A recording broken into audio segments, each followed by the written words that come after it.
of opposition,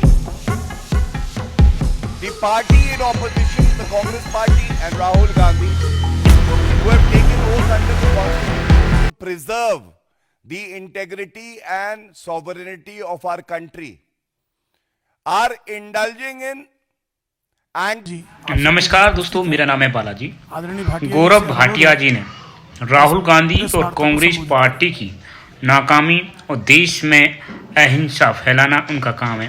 मतलब पूरी बातें उनका साफ साफ खोल दी है। इस वीडियो को पूरा अंत तक देखना और दोस्तों अभी तक चैनल पर नहीं जुड़े हैं तो चैनल को सब्सक्राइब जरूर करें। पूरा वीडियो देखिए। प्रेस वार्ता, अगर मैं ये कहूं कि बहुत ही अहम बिंदु पे की जा रही है और ऐसे तथ्यों पे की जा रही है कि विपक्ष, खासकर राहुल गांधी और कांग्रेस पार्टी का जो भारत विरोधी चरित्र बन गया है, ये बेहद ही चिंताजनक है। दोस्तों वीडियो को लाइक करें, चैनल को सब्सक्राइब जरूर करें। सबसे पहले इसकी पृष्ठभूमि क्या है, मैं उसको आपके समक्ष रख दूंगा। ये अमेरिका के राष्ट्रपति डोनाल्ड ट्रंप जी,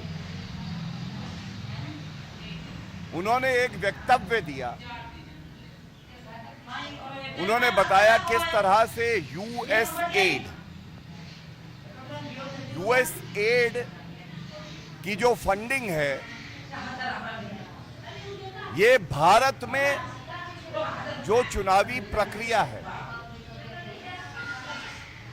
इसमें हस्तक्षेप करने के लिए इस्तेमाल किया जा रहा था और ऐसा क्यों किया जाना चाहिए।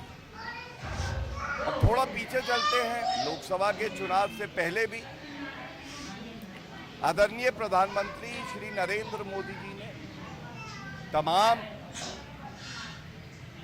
देश प्रेमी पत्रकारों ने, कई संगठनों ने ये बात उठाई और बड़ी जिम्मेदारी से उठाई कि ये विदेशी शक्तियां जो हैं, ये भारत की चुनावी प्रक्रिया में हस्तक्षेप करती हैं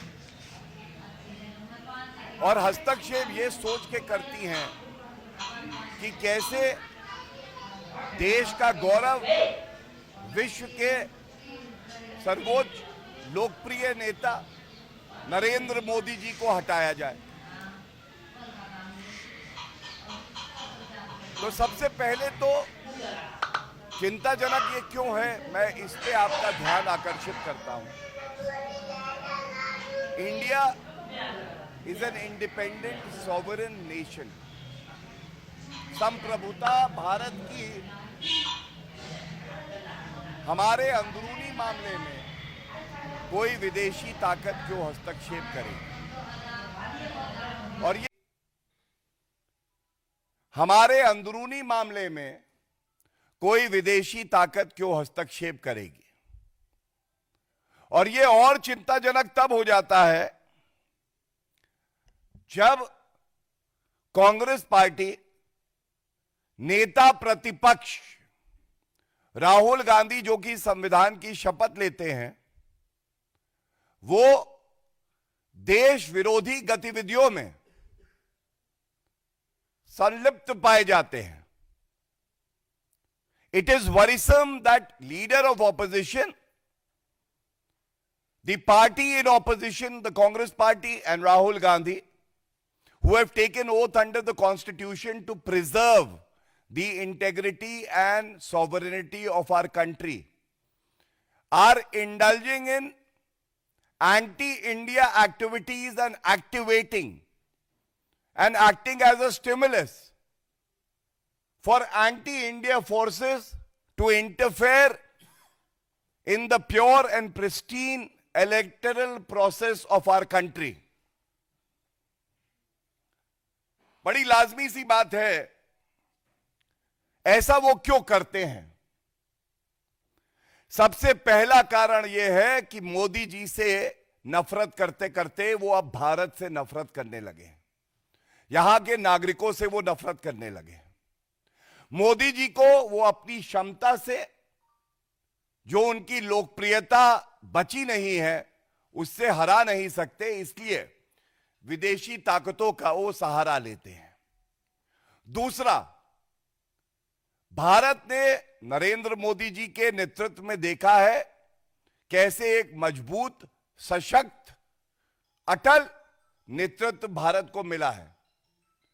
यह राहुल गांधी को कतई पसंद नहीं है, और मैं बड़ी जिम्मेदारी से कहता हूं, इसीलिए राहुल गांधी भारत से, संविधान से, नागरिकों से गद्दारी कर रहे हैं, और अभी मैं आपको इसका प्रमाण आगे और दूंगा।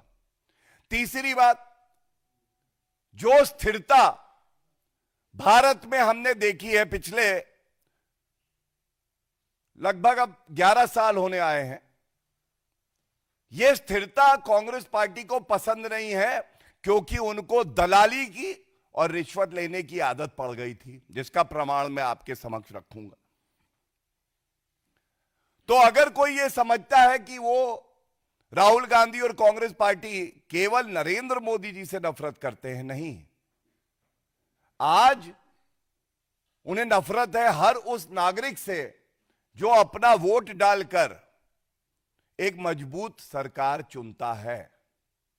दे are not only after Shri Narendra Modi ji, they want to destroy the democracy of our country, because India today under the leadership of Shri Narendra Modi ji has become a global leader, and this is what Rahul Gandhi cannot tolerate and digest.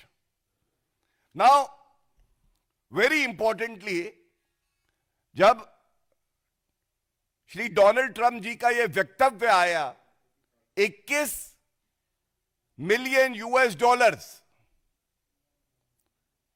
ये दिए गए क्योंकि भारत की चुनावी प्रक्रिया में हस्तक्षेप करके मोदी जी को हटाना था।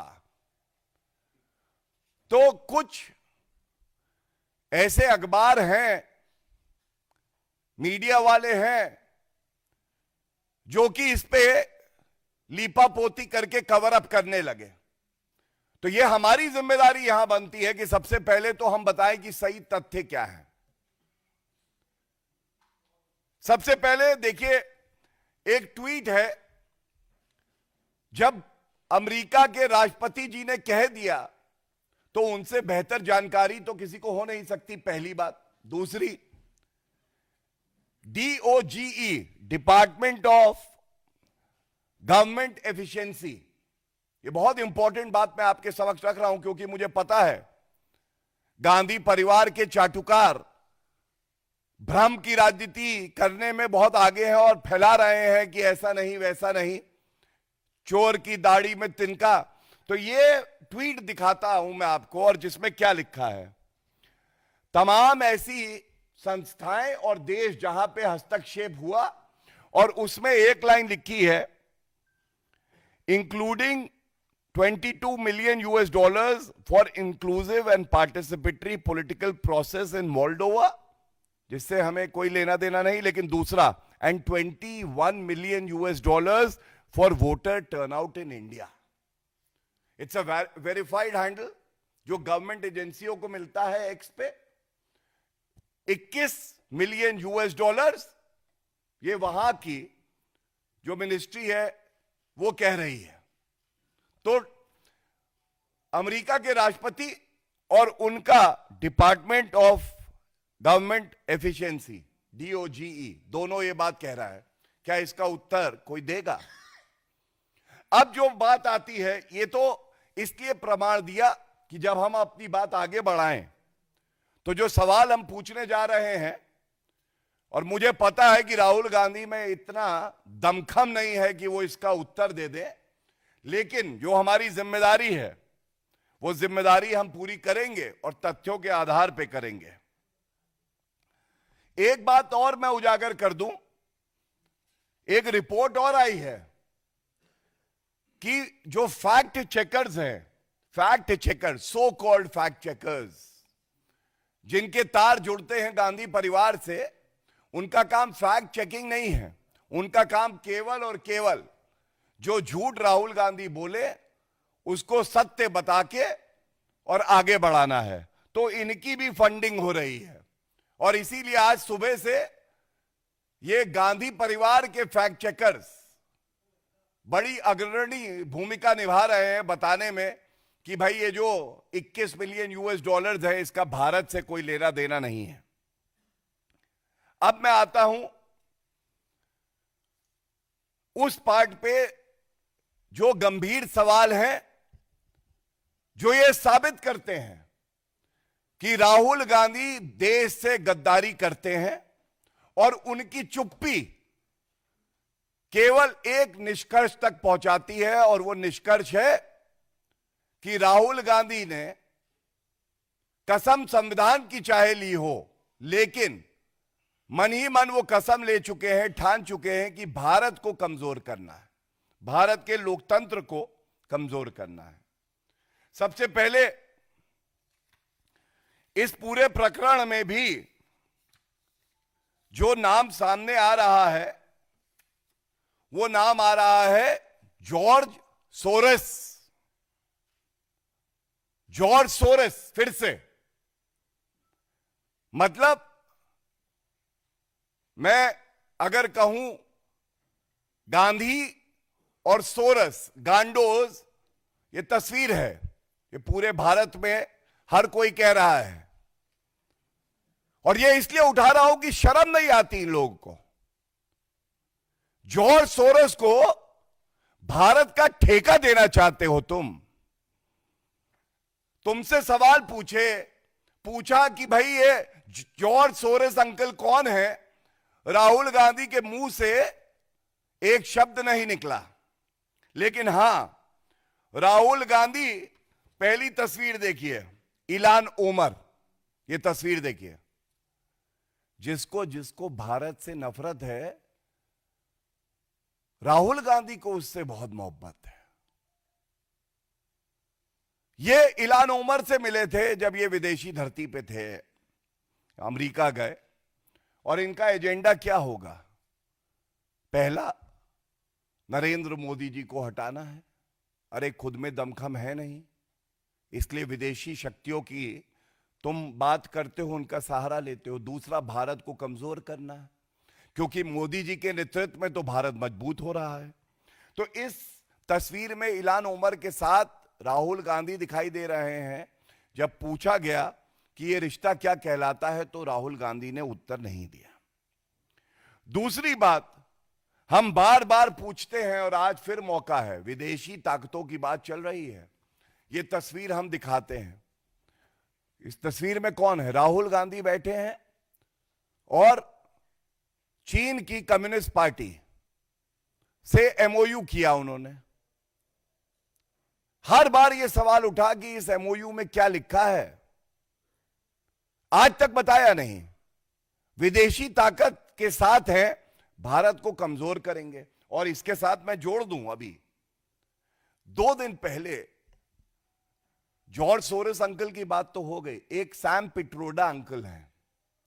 सैम अंकल ने कहा चीन हमारा दुश्मन नहीं है, चीन तो बहुत अच्छा है, कमी तो भारत में ही है, यही उनका कहना था। और ये सैम अंकल केवल तभी बोलते हैं जब राहुल गांधी इशारा करते हैं। तो देखिए किस तरह से जॉर्ज सोरेस, इलान ओमर, उसके बाद चीन के साथ एमओयू, और फिर चीन अच्छा है, हमारा शत्रु नहीं है। ये कड़ी जुड़ती चली जा रही है। विदेशी ताकतों को कौन एक्टिवेट कर रहा है? एक ही गद्दार है ये गद्दार राहुल गांधी। इसके बाद एक और तथ्य बहुत महत्वपूर्ण है। सोनिया गांधी जी ये एफडीएल एपी, ये फेडरेशन जो थी उसकी को चेयरपर्सन थी। भारतीय जनता पार्टी ने इसी प्लेटफॉर्म से सवाल पूछे। हमने पूछा, ये बताइए, जब वो को चेयरपर्सन थी एफडीएल एपी की, तब रेजोल्यूशन पास हो रहे थे कि कश्मीर जो है वो इंडिपेंडेंट क्यों ना हो। हम अनुच्छेद 370 को संशोधित करते हैं, भारत की अखंडता को मजबूत करते हैं, और सोनिया गांधी जी देश से गद्दारी करके एक ऐसी मीटिंग को चेयर करती हैं जिसमें यह रेजोल्यूशन पास होता है कि कश्मीर को भारत से अलग हो जाना चाहिए। और हमने यहीं से सवाल पूछे, मैडम कृपया करके जानकारी दे दीजिए, क्या आप उस संस्था की अभी भी को चेयरपर्सन हैं? क्या कोई ऐसा रेजोल्यूशन पास हुआ था? कोई उत्तर मिला? नहीं मिला। अब कश्मीर की अगर बात हो तो देखिए, क्यों मैं कहता हूं कि सोनिया गांधी और राहुल गांधी देश के दुश्मन और देश से गद्दारी कर रहे हैं, क्योंकि जब अनुच्छेद 370 संशोधित हुआ तो यूनाइटेड नेशन सिक्योरिटी काउंसिल में पाकिस्तान ने भारत के खिलाफ एक प्रस्ताव रखा। उसका जो डॉजियर था उसकी तस्वीर यहां है। किसका वक्तव्य था उस डॉजियर पे? आपको मालूम है? पहले पृष्ठ पे राहुल गांधी का। राहुल गांधी का वक्तव्य भारत को मजबूत करने के लिए नहीं, बल्कि पाकिस्तान अपने केस को मजबूत करने के लिए इस्तेमाल कर रहा था। इसके बाद जब बात पाकिस्तान की हो रही है तो याद करिए, आज से कुछ साल पहले एक और अंकल हैं, अंकल मणिशंकर अय्यर। उन्होंने पाकिस्तान से मदद मांगी कि देखिए आप हमारी मदद करिए, मोदी जी को हराना है, राहुल भैया को लाना है, हमें आपकी आवश्यकता है। तो तीन बातें पाकिस्तान से जुड़ी हुई मैंने आपको बताई। सबके तार कहां जाते हैं? गांधी परिवार, राहुल गांधी नकली गांधी, और सोनिया गांधी नकली गांधी। अब इसके साथ एक बात और तथ्य बता दें। अभी कुछ दिन पहले deputy leader of opposition Gaurav Gogoi, इनकी धर्मपत्नी के तार आईएसआई से जुड़े हुए हैं, ये तथ्य सामने आए। बहुत ही जिम्मेदार पार्टी होने के नाते हमने एक बात पूछी। हमने कहा, गौरव गोगोई जी, ये आपकी जिम्मेदारी है, कर्तव्य है, आप बाहर आइए, उत्तर दीजिए, क्या आपकी धर्मपत्नी के तार आईएसआई से जुड़े हैं, या कभी उन्होंने जो पाकिस्तान की इंटेलिजेंस एजेंसी है वहां पे एक बहुत वरिष्ठ उनके ऑफिसर थे, उनके साथ काम